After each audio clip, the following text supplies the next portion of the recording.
এভাবে চলতে থাকলে একসময় পুরো বিশ্বকে আক্রান্ত করবে। পুরো যেন বিশ্বযুদ্ধ লেগে যাবে, তৃতীয় বিশ্বযুদ্ধ।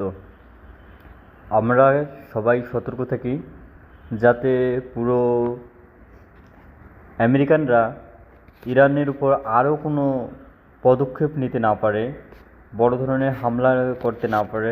তার জন্য আমরা সবাই নিন্দা জানাই আমেরিকার দিকে, যাতে তারা দূরে থাকে।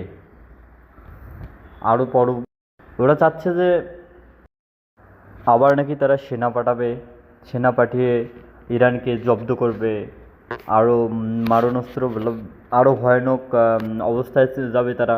তারা নাকি এখনও ভয়ানক অবস্থানে যায়নি, আরও ভয়ানক অবস্থানে যাবে, হুঁশিয়ারি দিয়েছেন। আমাদের বিশ্ব যেন টালমাটাল অবস্থা। আজকের বিশ্ব সমস্তটাই দোষারোপ করতে হয় ইসরায়েল এবং আমেরিকার দিকে।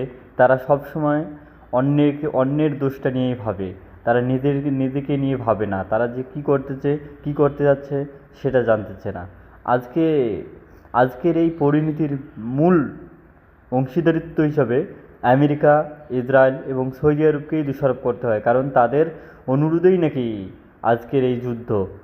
আমরা চাই না যুদ্ধে বাজুক দেশের এবং জাতীয় ভাইদের, আমাদের মুসলিম ভাইদের অন্যায় এবং অত্যাচারভাবে এভাবে তারা যে মারতেছে, তারাতে এভাবে তাদেরকে আক্রান্ত করতেছে, নিহত হচ্ছে।